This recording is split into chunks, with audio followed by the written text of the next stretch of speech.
야고보서 1장 18절은 우리가 지난번에 본 것처럼 하나님께서 자기 뜻을 따라 진리의 말씀으로 우리를 낳으셨다라고 했습니다. 그리고 21절은 그렇게 영적으로 태어난 성도에게 가장 중요한 특징은 그 마음에 심긴 말씀을 온유함으로 받는 것이다, 이렇게 이야기를 했습니다.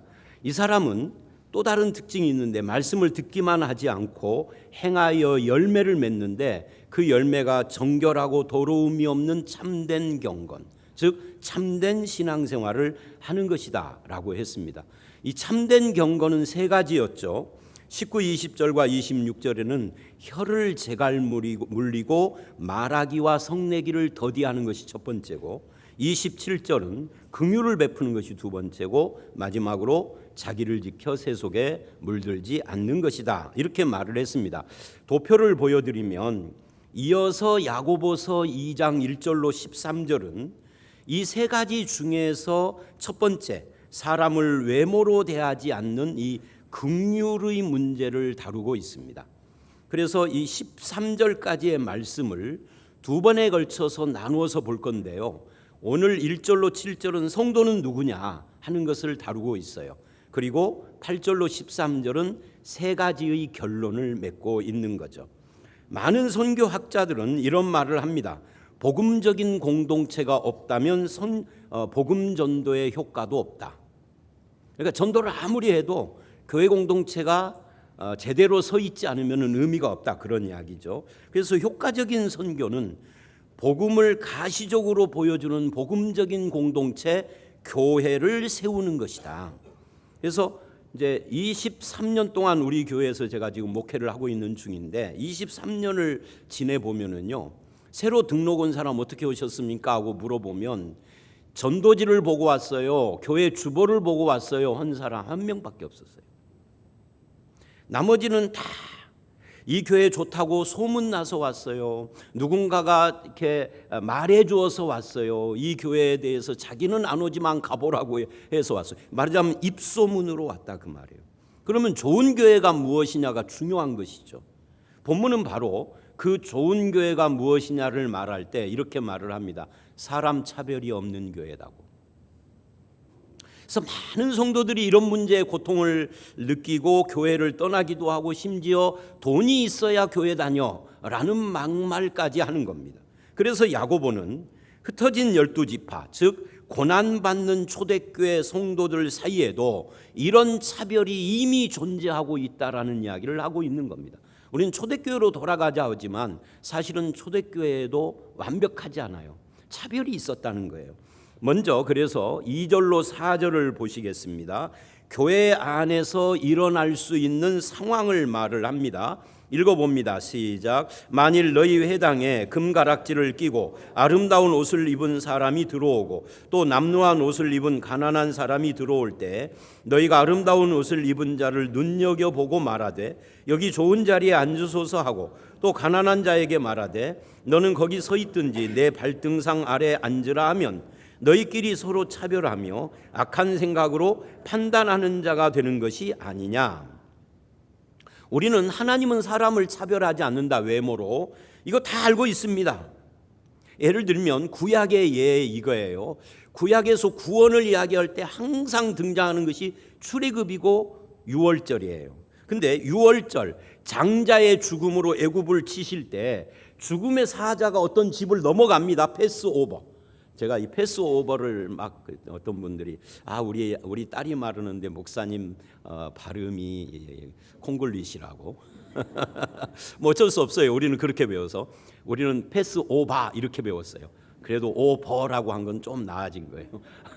죽음의 사자가 오버 유월해서 가는데 어떤 집을 오버해서 가느냐, 유월하느냐 하면은 돈 많은 집이 아니에요. 잘생긴 사람들이 많은 집이 아니에요. 힘있고 지위가 높은 집을 넘어간 게 아니에요. 오직 믿음으로 어린 양의 피를 문설주에 바른 집만 넘어간 겁니다.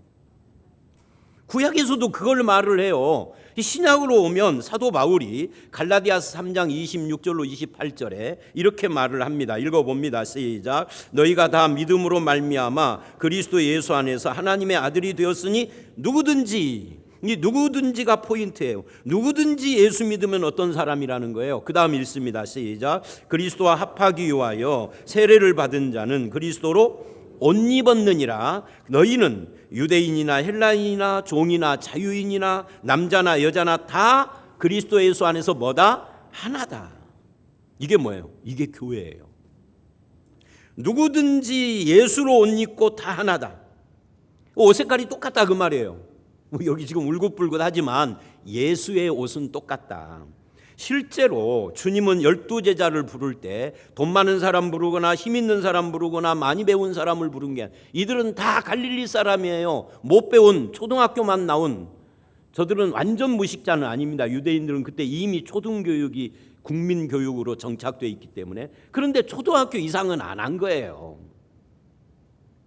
근데 이들이 오늘날 우리가 사도라고 부르는 사람들이 된 겁니다. 그런데 이 땅의 교회는 그 원칙대로 살지 않는다는 거예요. 회당, 여기서 회당은 시나고게인데 건물을 말하는 게 아니라 모임을 말하는 겁니다. 즉 교회죠. 교회 안에 차별이 어떻게 이루어지고 있는지를 야고보가 실예를 드는 겁니다. 첫째 뭐예요? 첫 번째 사람, 금가락지를 끼고 아름다운 옷을 입은 사람이 들어왔습니다. 오늘날로 말하면 명품으로 빼입고 각종 비싼 보석으로 치장하고 교회를 왔다 그 말이에요. 한마디로 있어 보이는 거죠. 이럴 때 교회가 이 사람을 어떻게 대해야 하는가? 야고보의 말을 보십시오. 이 아름다운 옷에다가 밑줄을 하십시오. 이게 헬라어로는 암프로스에서 빛나는 옷이에요.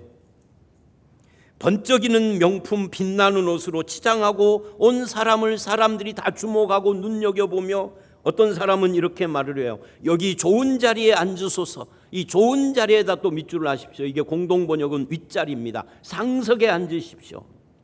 여러분 예배당에 상석이 있습니까 없습니까?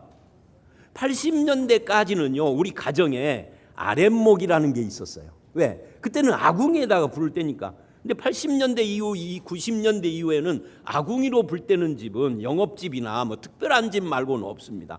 그래서 온 집이 다 아랫목이야. 교회는 80년대까지는 장로님석이라는 것이 있었어요. 지금 그런 거 있는 교회는 부흥 안 해, 못 해. 그런 거 없어. 혹 있으면 그 교회 나쁜 교회야. 그죠? 그 교회에 상석이 어디 있겠어요? 없어요. 그런데 윗자리에 앉으소서 그랬단 말이죠. 사실 이 사람은 아름다운 옷을 입었지만 믿음이 좋은지 인격이 좋은지 정말 물질이 많은지 그냥 허세만 부리는 건지 아무것도 모릅니다. 단지 아름다운 옷을 입고 금가락지를 끼웠고 외모가 화려하다라는 이유로 이런 대접을 받는 거예요. 그 앞에 아첨하며 비루하게 그렇게 굽실거리는 사람들이 있다는 거죠, 교회 안에. 자, 반대로 남루한 옷을 입은 가난한 사람이 왔습니다. 관심 하나도 없습니다. 저기 구석에 앉든지 아니면 내 발등상이 뭐예요? 내 발밑에나 앉든지. 아주 무시하는 거죠, 철저히. 그만큼 교회가 뭐 했다는 거예요? 세속화되어 있다는 겁니다. 그래서 부자들과 힘 있는 사람들이 교회를 좌우합니다.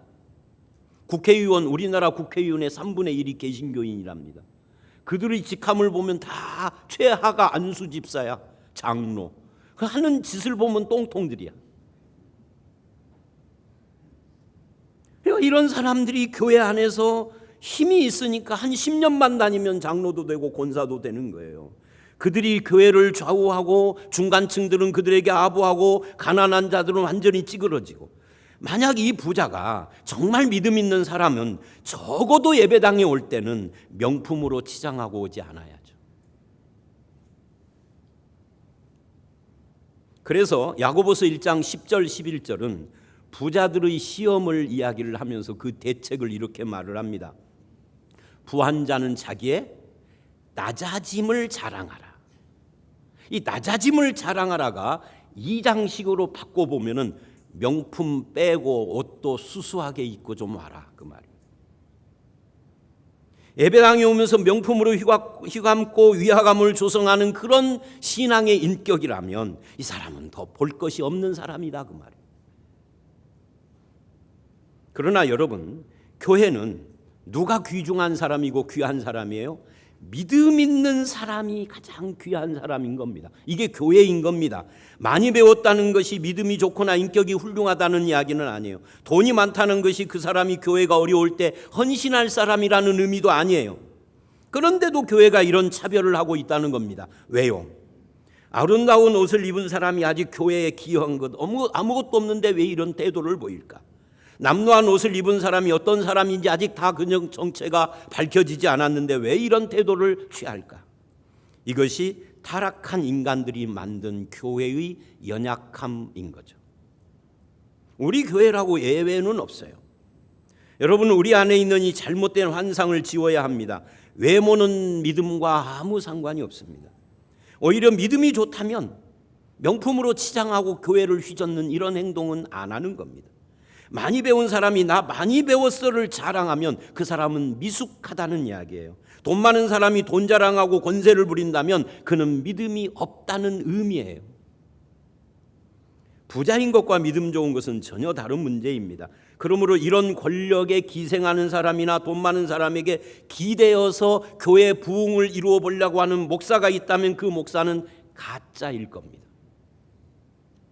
교회의 본질이 무엇일까요? 영광의 주 하나님 우리를 위하여 오셨고 우리를 부르셨다는 것이죠. 그리고 이 부르심에는 뭐가 없다? 차별이 없다. 이게 교회의 본질 중에 하나입니다. 오히려 가난한 자와 죄인의 친구가 되신 예수님, 그들을 위하여서 자기 목숨을 대속물로 주신, 그렇게 우리의 생명을 섬기신 그 예수님이 우리를 하나님의 자녀로 삼아주신 것, 이게 교회의 본질이죠. 그러므로 사람을 섬기는 것이, 나는 하나님만 섬겨, 이건 가짜입니다. 하나님을 섬기는 사람은 반드시 사람을 섬기는 것이 이게 교회예요. 이것이 없으면 교회가 아닙니다. 그래서 기독교의 2000년 역사를 보면 사랑의 섬김을 상실한 교회들은 다 망했어요. 바울 사도가 세웠던 찬란한 소아시아의 교회들, 이 소아시아의 교회들이 지금 터키잖아요. 여러분, 터키 가신 분들 많죠? 우리나라 사람들이 터키를 되게 좋아해요. 기독교인이 아니어도. 터키를 가면 뭐 봅니까? 초대교회 7교회가 필수 관광 코스인데 가보면 100% 다 무너져 있어. 물론 지진으로 무너졌지만 기독교인 한 명도 없어. 왜 사도 바울이 세웠던 그 찬란했던 터키 지방의 교회들이 이슬람화가 됐을까요? 교회 역사가들은 이렇게 말을 합니다. AD 600년, 700년경에 이 터키 지역의 교회가 권력화되어서 사랑의 섬김을 잃어버려서 이슬람이 들어오는 걸 못 막았다는 거예요. 물론 군사적으로 밀고 들어왔지만 군사적으로 밀고 들어왔어도 백성들의 종교를 바꾸는 거 쉽지 않거든요. 사도행전 2장을 보면 초대교회는 오순절날 자기 집을 개방하고 물질을 내놓고 디아스포라 성도들을 섬겼어요. 그런데 그때로부터 약 20년에서 30년 지난 뒤에 야고보서를 지금 야고보가 기록을 하는데, 그랬던 그 교회가, 그 찬란한 섬김의 교회가 사랑을 잃어버린 겁니다. 그래서 교회 공동체 안에 빈부의 갈등이 생기고 교회의 영향력을 상실하기 시작했다라는 것이 이 야고보서의 기록이에요. 우리가 알아야 할 것은 기독교적인 섬김은 여유가 있어서 하는 것이 아니라는 거예요. 자기가 쓸 것을 줄여서 섬기는 것이죠.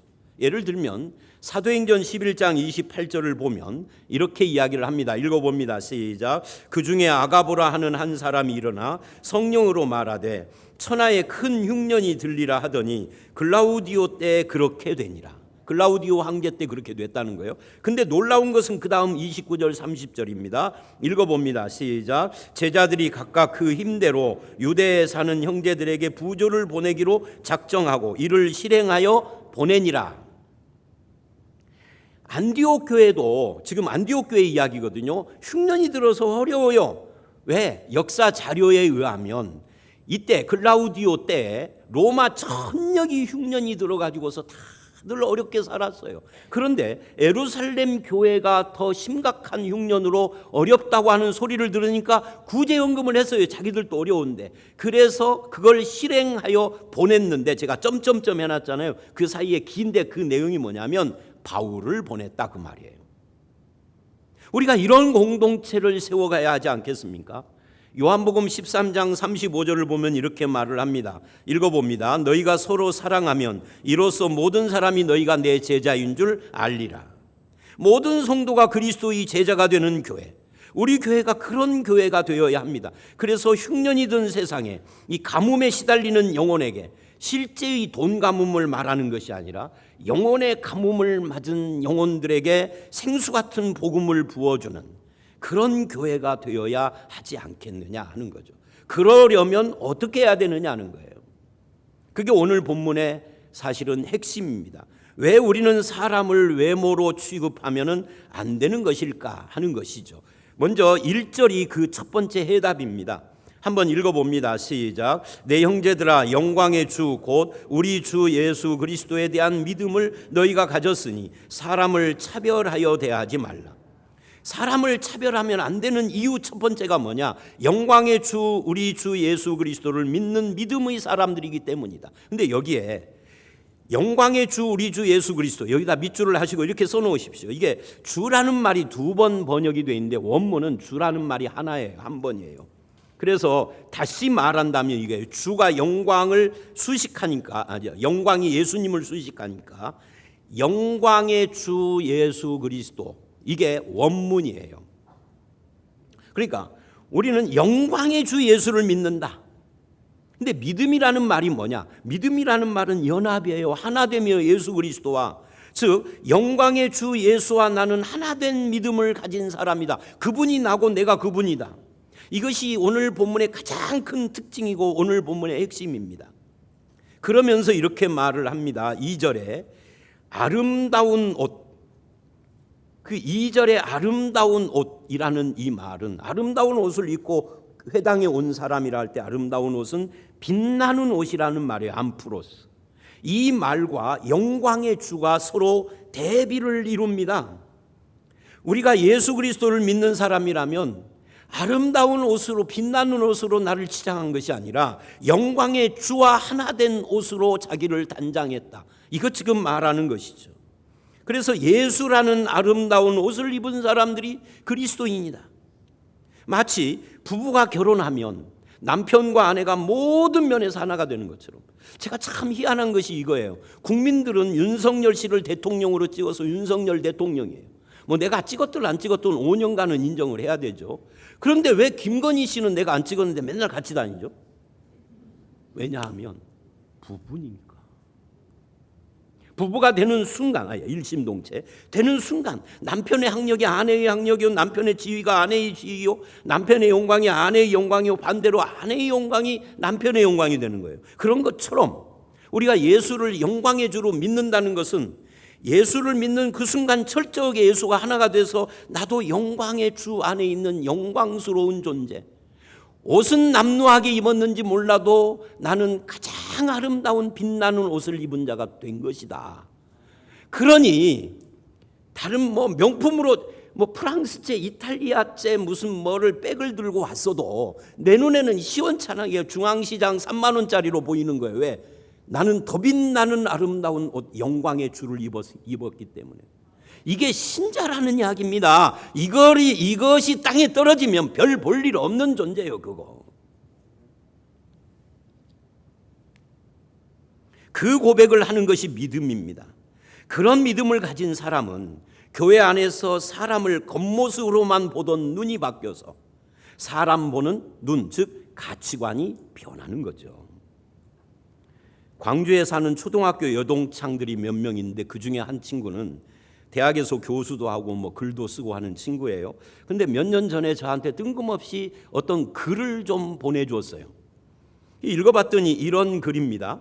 이 친구는 누구냐면 아마 제가 6, 7년, 10년쯤 전에 한번 설교 시간에 말을 했었을 거예요. 원래 예수를 안 믿던 친구입니다. 시골에서 살 때 고향에서 우리 옆집 살던 친구인데 교회를 안 다녔어요. 온 집이. 어느 날 저한테 전화가 왔어요. 한 10년쯤 전에. 그러면서 이러는 거예요. 뜬금없이. 노 목사, 누구야? 아무개 아니야? 그랬더니 나 이제 예수 믿기로 해서. 너무너무 반가워. 어떻게 예수 믿기로 했느냐 그랬더니 자기 아들이 다 커가지고 중국으로 유학을 가는데 비행기를 타고 가는데 비행기의 옆자리에 앉은 남자가 선교사였대요. 중국으로 가는 시간 얼마 안 걸리잖아요. 얼마나 걸리죠? 중국 가는데 한 2-3시간 걸리나? 가는 내내 이 중국 선교사님이 아들에게 전도를 한 거예요. 비행기 안에서. 아들이 중국을 가는데 불안하고 외롭고 그러는데 이 선교사가 전도를 하고 자기가 중국 가면 안내하겠다고 그러니까 거기서 영접을 했대. 그리고는 예수를 잘 믿다가 방학이 돼서 돌아와서 엄마를 전도한 거예요. 그래서 나 이제 교회 다니기로 했어. 그 친구예요. 근데 글을 보내줬어요. 이런 글입니다. 예전에 미술대전을 관람하면서 유명한 작가들의 작품을 볼 때마다 감탄사가 절로 나왔습니다. 그런데 참으로 이해하기 힘든 작품도 끼어 있는 것을 봤습니다. 그럴 때는 속으로 저런 작품이 어떻게 이런 자리에 출품될 수 있었을까? 손으로 그렸나 발로 그렸나 나도 저만큼은 그릴 수 있겠다고 중얼거리면서 지나갔습니다. 그러다가 문득 작가 이름이라도 봐야지 하면서 가까이 다가가서 봤더니 피카소였습니다. 사람은 참 변덕스러웠습니다. 작가 이름을 보고 그림을 다시 보니까 갑자기 최고의 걸작품으로 보이는 겁니다. 최고의 작가가 그린 그림을 보고 내가 이러쿵저러쿵 평가했더라면 무식이 탄로 날 뻔했다는 생각에 얼굴이 빨개졌습니다. 그 후 사람을 볼 때마다 시각이 달라졌습니다. 예전에는 키가 크다 작다 잘생겼다 못생겼다 능력이 있다 부족하다 하면서 평가했었습니다. 그런데 작가 이름을 보니 하나님이신 겁니다. 자칫하면 작가 모독죄에 걸릴 뻔했습니다. 하나님의 작품을 함부로 평가하여 말하지 말아야지 하는 생각이 들었습니다. 하나님은 최고의 걸작품인 나와 당신을 만드시고 심히 기뻐하셨습니다. 인간을 인간 그대로 하나님의 작품으로 바라보는 것이 신앙 아니겠습니까? 목사가 한 수 배웠죠. 여러분, 우리는 부자가 입은 아름다운 옷과는 비교할 수 없는 영광의 주 예수 그리스도로 옷 입은 사람들입니다. 나만 그러느냐 하는 거예요. 나만이 아니라 예수를 믿는 사람이라면 누구나 다 똑같이 영광의 주 예수 그리스도를 믿는, 즉 예수와 하나 된 사람들입니다. 특별히 더 잘난 사람이 없는 것이죠.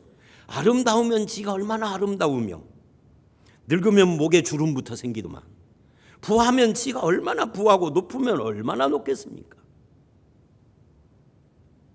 반대로 내가 영광의 주를 믿는 사람이라면, 그분을 신뢰한다면 뭐가 꿀릴 것이 있고 기죽을 것이 있고 압도당할 것이 뭐가 있겠습니까? 아름다운 옷을 입은 사람, 즉 명품으로 꾸민 사람 앞에서 쩔쩔매고 기죽을 이유가 없는 것이죠. 영광의 주 예수 그리스도를 믿는다면. 여러분, 참 특이한 꼴을 우리는 가끔 봐요. 그게 뭐냐면, 여러분은 어떤지 모르지만 주한 중국 대사는 왜 그렇게 우리나라를 향해서, 대통령을 향해서 막말과 무례한 말을 그렇게 많이 할까요? 이유는 딱 하나입니다. 자기 나라는 대국이고 우리는 소국이라는 거예요. 그 사람이 아니죠. 그놈이 잘난 것이 아니라 지 배후에 중국이 있다는 것 때문에 유세를 떠는 거죠. 그래서 이게 이런 겁니다. 주인이 잘 나가면 그 종이 당당한 거예요. 나는 영광의 주님을 믿는 사람입니다. 우리 주인은 영광의 주님인 것이죠. 그러면 우린 당당해야죠. 예를 들면 지난 5월 22일 월요일 매일 성경 묵상이 민수기 33장 3절 말씀에 보면 모세가 여호와의 명령을 따라서 지나온 출애굽 40년의 노정을 기록하라 해서 기록을 했다 그래요. 그래서 첫 번째 기록이 뭐냐면 출애굽을 하면서 6월절에 대한 기록을 맨 처음 하는데 이렇게 기록을 합니다. 한번 읽어봅니다. 시작. 곧 6월절 다음 날이라 이스라엘 자손이 애굽 모든 사람의 목전에서 큰 권능으로 나왔으니. 여기서 큰 권능으로 이 말이 뭐냐면 원문이 당당하게라는 말입니다. 비록 애굽 세상에서 노예로 살았지만, 그래서 이 애굽 모든 사람이라는 것이 누구냐면 전에는 나의 주인들이었어요. 나는 그 집의 머슴이었었어요. 그렇지만 구원받아 나올 때는 하나님의 백성으로서 그들의 목전에서 쩔쩔매고 눈치 보며 기죽어서 슬금슬금 그렇게 나오지 않고 어떻게 나왔다? 큰 권능으로, 즉 당당하게 나왔단 말이에요. 목을 딱 쳐들고 금은 패물도 달라 해서 짐승도 내나 해가지고 다 가지고 나왔다는 거예요. 이것이 영광의 주 예수를 믿는 사람의 모습입니다. 비록 겉모습은 겉옷은 초라해도 그 안에 예수가 계신다면 우리는 예수와 함께 아름다운 빛나는 옷을 입은 사람들이에요. 그것을 나에게 적용하면 당당하고요, 남에게 적용하면 사람을 차별하지 않는 것이죠. 왜? 나와 똑같이 영광의 주를 믿는 거니까. 누구든지 영광의 주를 믿는 사람은 적어도 그 신분이나 생각이 고상해야 하고 삶의 기준과 자세도 세상의 천박한 기준을 벗어나서 영광스러워야 한다라는 것을 지금 이 본문은 이렇게 강조하고 있는 겁니다. 그래서 상대가 성도라면 아무리 못났어도 영광의 주를 믿는 사람이라고 인정해야 하는 겁니다. 사람의 가치는 말이죠, 그가 얼마나 가지고 있느냐, 얼마나 배웠느냐, 어떤 지위를 가지고 있느냐로 판단하고 취급하면 안 되는 거예요. 지방이나 피부나 어떤 지방 출신이냐, 재산, 피부 색깔이 뭐냐, 학력이 뭐냐, 실력이, 특히 이 실력으로 사람을 판단하는 것은 세상이지 교회가 아닙니다. 교회는요, 실력과 능력으로 사람 판단하지 않아요. 그의 신분으로 판단하는 겁니다. 그게 기독교예요. 그 신분이 뭐냐? 그 사람 속에 계신 영광의 주, 이것이죠. 영광의 주를 보는 대신 자기를 높은 자리, 주인 자리, 상관의 자리에 앉히지 말아야 하고 스스로 판단 차별해서 형제의식보다 계급의식을 내세우는 것은 기독교가 아닌 거예요. 그렇게 하는 것은 공동체를 파괴하고 우리 공동체를 아름다운 공동체로 만드는 데 최대의 걸림돌이라 그 교회에 부흥할 수 없어요. 그래서 우리가 영광의 주님을 닮은 눈과 생각을 가져야 되고 말과 행동도 영광의 주님을 믿는 자다워져야 하는 것이죠. 이게 신앙의 사명입니다. 그래서 이 1절을 다시 보면 이렇게 시작을 합니다. 내 형제들아, 거기도 밑줄을 하십시오. 말하자면 하나님을 아버지로 부르는 사람은 다 뭐라는 거예요? 형제자매라는 거예요. 여러분, 교회에서 가장 성경적인 호칭은 목사, 장로, 권사가 아니에요, 집사가 아니에요, 형제자매입니다. 한 아버지를 모신 가정의 식구라는 거죠. 영광의 주 예수를 믿음으로 형제가 된 겁니다. 이게 중요한 겁니다. 다른 조건으로는 하나님의 자녀가 될 수 없어요. 하나님의 자녀가 될 때 기부금 내고 하나님의 자녀가 된 사람 혹시 있으면 저한테 이메일로 자수하세요. 우리 교회 교적에서 지울 테니까. 그거 없습니다. 우리 교회 큰 업적으로 기여를 하고 우리 교회 교인이 됐다라고 하면 그 사람 퇴출입니다. 오직 우리가 하나님의 자녀가 되고 교인이 된 것은 쓸모없는 나를 위하여서 영광의 주님이 이 땅에 오시고 은혜로 구원해 주셨기 때문입니다. 이것 말고는 아무것도 없습니다. 그래서 하나님은 그런 것들로는 사람을 차별하거나 구원 여부를 결정하지 않기 때문에 영광의 주를 믿는 믿음을 가진 사람은 누구도 차별하지도 않고 차별받지도 않는 것이 교회입니다. 그런 교회를 이루어 가시는 저와 여러분들이 되시기를 주의 이름으로 축원합니다. 자, 그러면서 마지막으로 5절로 7절 두 번째로 사람의 외모를 차별하면 안 되는 이유를 이렇게 이야기를 합니다. 하나님과 우리와 부자를 대조해서 말을 해요. 먼저 5절을 읽어봅니다. 시작. 내 사랑하는 형제들아 들을지어다. 하나님이 세상에서 가난한 자를 택하사 믿음에 부요하게 하시고 또 자기를 사랑하는 자들에게 약속하신 나라를 상속으로 받게 하지 아니하셨느냐. 이 5절은 하나님에 대한 이야기죠. 사람을 외모로 치유하면 안 되는 이유가 하나님의 백성을 하나님이 택하셨기 때문이다. 하나님은 누구를 택하셨느냐? 가난한 자를 택하셨다. 그래서 어떻게 했느냐? 믿음에 부여하게. 가난한 자를 택하여 예수를 믿어 부자가 되게 했다. 이건 쓰레기 기독교입니다. 그 이야기가 아니에요. 부자 되세요, 이거 입에서 지우세요. 믿어서 가난한 자가 부자가 된 예는 있기는 있죠. 그러나 일반적이고 보편적인 게 아니에요.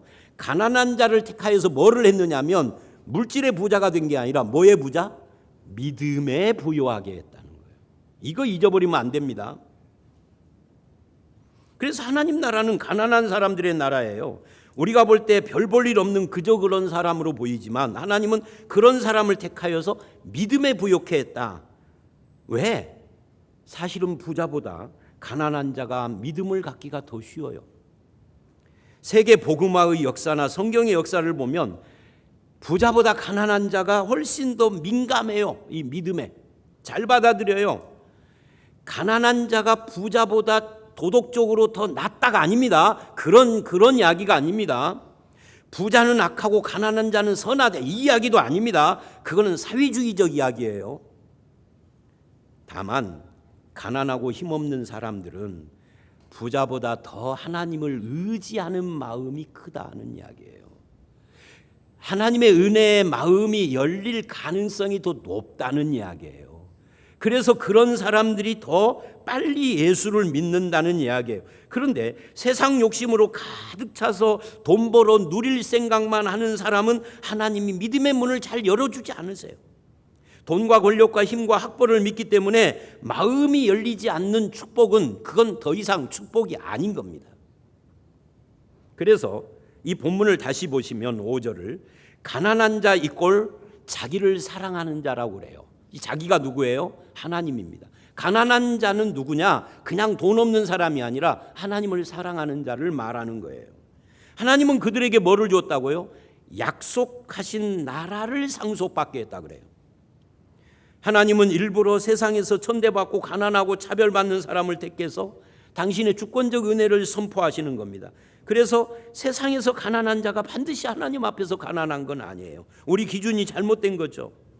예수 믿는 나와 다른 사람을 바라볼 때 이 사람 하나님이 택한 사람이요, 다른 것은 몰라도 믿음에는 부유하게 한 사람이며 약속의 나라를 소유한 사람이라고 바라보는 눈이 필요하다는 거예요. 그런데도 교회 안에서 사람을 외모로 취해서 괄시하거나 아첨하거나 그래서 영광의 주를 부끄럽게 만드는 거죠.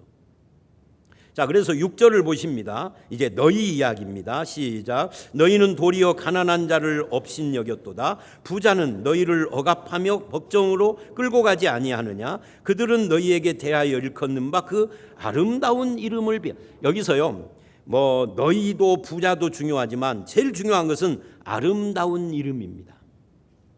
성도에게 주신 이 아름다운 이름, 이거를 회방한다는 거예요. 사실 부자에게 치이고 그 힘에 눌리고 창피를 당하고 업신여긴 멸시를 당하면서도 자기보다 힘없는 사람이나 가난한 사람을 보면 나도 똑같이 멸시하는 것이 우리들이에요. 이게 참 이상한 거죠. 나는 그렇게 살지 않아야 하는데 그렇게 당한 사람이 또 다른 사람을 업신여겨. 시집살이 한 사람이 시집살이 시키는 거고 똑같아요. 군대에서 쫄병 시절에 어려움 당한 사람이 고참되면 괴롭혀요. 이게 이상한 인간의 그 죄성인 거죠. 그러면 힘있고 부유하고 실력 있는 사람, 잘난 사람은 어떻게 한다는 거예요? 억압하고 법정으로 끌어간다를 오늘날로 말하면 얕보고 말도 함부로 하고 그런다 그 말이죠. 그런데 이상하게 사람들은 그런 사람들을 높이고 반대로 자기보다 못하면 그렇게 멸시하고 왜 그러느냐? 결국 하나님을 믿는 것이 아니기 때문이다. 잘못된 가치관 때문에 그러는 것이다. 그 결과 하나님의 은혜가 충만한 교회가 아니라 성도의 이 아름다운 이름을 회방시키는 교회가 돼버린 거예요. 여기서 주목할 이 아름다운 이름이라는 표현을 보십시오. 이 이름은, 이 아름다운 이름이라는 이 칼론 오노마라는 이 표현은요, 언약궤나 성전이 여호와의 이름으로 불리웠던 그것과 연결되는 겁니다. 이 성전이 하나님의 이름으로 일컬음 받은 것처럼 우리가 그런 이름을 가졌다, 그런 이야기니까 나와 성전을 동일시하고 있는 거죠. 예수 이름을 가진 사람이 하나님의 소유요, 그분의 아름다운 이름을 소유했다라는 이야기예요. 그러니까 1절에 영광의 주를 믿는다는 표현과 비교를 해보십시오. 1절은 영광의 주를 믿는 우리라는 표현이고 마지막으로 와서 6, 7절에서는 뭐라고 하느냐 하면 아름다운 이름을 가진 자요, 중간에 5절은 뭐라고 그래요? 주님이 선택하여 약속의 나라를 상속으로 주셨다. 그러니까 오늘 말씀 전체는요, 가난한 자와 부자의 갈등을 다루는 것이 표면적인 것이라면 이면으로 들어가면 뭐를 강조하느냐 하면 1절에 영광의 주를 믿는 믿음을 가진 너희, 5절에 가난한 자를 택하여 믿음에 부요하게 하시고 나라를 상속으로 주신 너, 그리고 7절에 아름다운 이름을 가진 너라고 하는 이것이 실제로 오늘 본문 전체의 핵심입니다. 이게 누구라는 거예요? 저와 여러분이라는 거죠. 이런 아름다운 이름, 영광의 주를 믿는, 하나님의 선택을 받은, 그 나라를 상속받은 자는 어떻게 살아야 되겠어요? 일단 이 아름다운 모든 것을 가졌으면 좀 마음이 대범해야지. 좁쌀처럼 되지 말아야지. 좀 꾀재재 해가지고 그냥 뭐든지 들고 파는 자가 아니라, 아 그래 그거 300만 원짜리라고 그냥 너 가져. 왜? 난 저거하고 비교도 안 되는 영광의 주를 옷 입었잖아요. 생각을 해보세요. 1000만 원짜리 옷을 입고 10만 원짜리 탐내는 사람은 얼마나 쪼잔해. 적어도 이게 기독교인은 아니다 그 말이요. 그죠? 하늘의 상속을 받은 자가 형제 다툼으로 어머니 죽고 2억 원짜리 세 형제가 나누어 갔는데 3천씩 나누는 2억 원이니까 어떻게 돼요? 7천? 6천? 세금 빼고 5천씩 나누어 갔는데 형이 2천을 더 가지려고 해서 쌈박질라고 평생 안 보고 살. 에이 그딴 짓 하지 말자고요. 우리가 안 믿는 두 형 앞에서 믿는 내가 안수 집사인데 어찌 형들 둘이 나눠 가져 1억씩. 나는 하늘의 상속자야. 조금 마음이 좀 그러신가요? 사비 한 2천 주어 그럼. 저는 실제로 우리 동생들이 그렇게 했습니다. 큰 돈은 아니었지만 다 똑같이 나눴어요. 그래서 저희는 우리 어머니 돌아가시고 형제 우애가 어머니 살아계실 때보다 한 200% 좋아졌어요. 영광의 주를 믿잖아요. 아름다운 이름을 가졌잖아요. 하늘의 상속자잖아요. 우리가 이걸 좀 적용하자는 거예요. 그 아름다운 이름을 보여주자는 거예요. 빈부와 상관없이 나는 부요한 자라고 믿음에 그 예수의 이름을 가진 그 이름의 기쁨을 누리며 당당하자고요. 마지막 좀 긴 예화를 이야기하고 마치려고 합니다. 1939년 9월 1일 히틀러가 폴란드를 침공하면서 2차 대전이 발발했습니다. 그러자 영국 사람들이 공황에 빠졌습니다. 런던의 인심이 흉흉해졌습니다. 시골에 친척이 있는 집들은 가족들이 다 시골로 이주를 했습니다. 이제 사재기를 시작하고 빈집털이를 하는 사람이 생기고 좀도둑들이 기승을 부리면서 사회가 혼란스러워졌습니다. 그때 피아니스트였던 마이러 헤스라고 하는 여자가 자기 동료들과 함께 매주 월요일에서 금요일 점심시간에 음악회를 열자 하는 계획을 했습니다. 전쟁 중에도 음악회를 통하여서 품위와 일상의 평온을 잃지 않고 담대히 맞서자 하는 취지였다고 합니다. 그래서 이것을 정부에 건의를 하고 그 허락을 얻어서 국립미술관, 미술품을 다 그 폭격을 대비해서 다 옮겨서 텅 비어버린 거기를 얻어서 콘서트홀로 사용하게 됐습니다. 사진을 보여드리겠습니다. 1939년 10월 10일 화요일에 첫 전시미술관 음악회 런치 콘서트라고 했다고 합니다. 이 마이러 헤스는 자기 지인 4, 50명 정도 올 것으로 예상을 했습니다. 그런데 사진에서 보시는 것처럼 첫 공연이 시작하자 깜짝 놀랐습니다. 1000명이 넘는 사람들이 몰려와서 이 미술관 공간이 너무 좁아가지고 벽에 기대고 땅바닥에 앉고 바깥에 문 열어놓고 듣는 사람 1000명 이상이 참여를 했다고 합니다. 2주를 계속했는데 2주째인 10월 24일 날 돌아가신 엘리자베스 2세 여왕의 어머니인 엘리자베스 왕비가 이 음악회에 참여를 했습니다. 그러자 이 음악회가 소문이 나고 전쟁의 평화 속에서도 평화를 상징하는 기치가 됐습니다. 그리고 1940년 9월 7일 600대의 전투기와 364대의 폭격기가 독일 폭격기가 날아와서 소위 우리가 알고 있는 런던 대공습이 시작이 됐습니다. 그때부터 매일 폭격기들이 런던을 공습하기 시작을 했습니다. 폭탄이 비오듯 쏟아졌습니다. 런던 부두가 주요 표적이지만 그때의 폭탄은 지금과 달라서 정밀 폭탄이 아니기 때문에 아무데나 막 떨어졌습니다. 그날 민간인 사상자가 450명이나 발생했다고 그래요.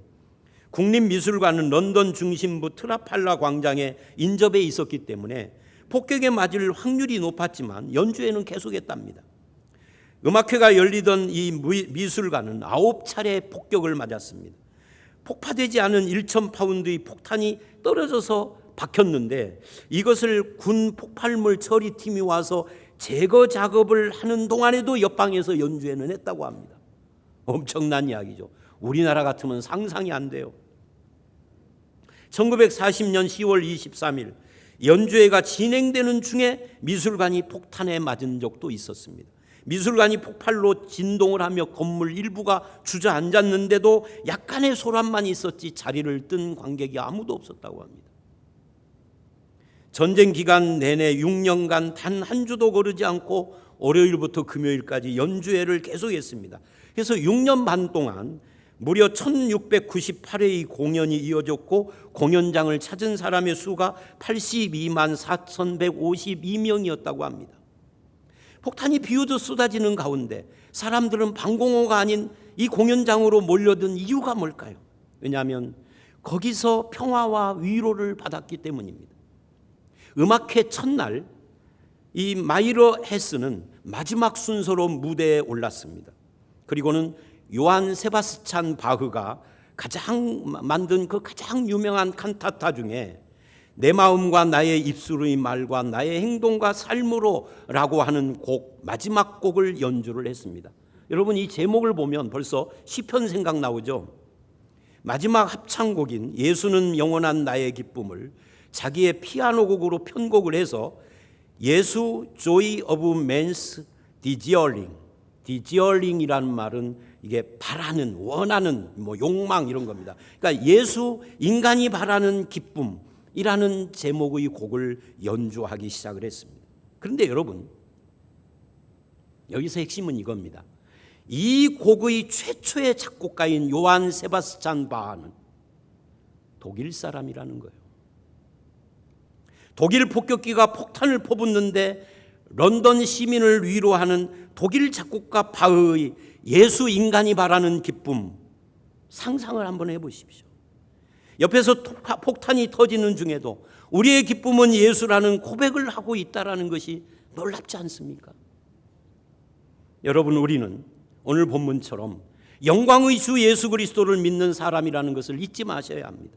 하나님이 택한 사람으로서 물질에는 부자가 아니어도 믿음에는 부요한 성도들이 되셔야 합니다. 그래서 서울이나 대도시 부근에 사놓은 땅 한 평도 없지만 약속하신 나라를 상속받기로 돼 있다는 사실을 날마다 자기 통장 잔고를 확인하듯이 확인하고 감사하며 하늘의 소망을 키워가셔야 합니다. 하나님의 자녀라는 이 아름다운 이름을 함께 소유한 형제자매를 외모로 차별하지 않겠다라고 다짐해야 합니다. 그래서 우리 교회가 많은 사람이 흠모하는 공동체를 이루어야 합니다. 우리 교회가 영광의 주 예수를 믿는 믿음에 부요한 성도들이 가득한 교회가 되기를 주의 이름으로 축원합니다. 함께 기도하겠습니다. 하나님, 우리 가운데는 부자도 있고 가난한 자도 있습니다. 우리 가운데는 많이 배운 교수님들도 있지만 학력이 비천한 그런 성도들도 많이 있습니다. 그러나 우리 모두가 공동으로 소유하고 있는 영광의 주 예수 그리스도는 변함없이 누구에게나 똑같다라는 것을 압니다.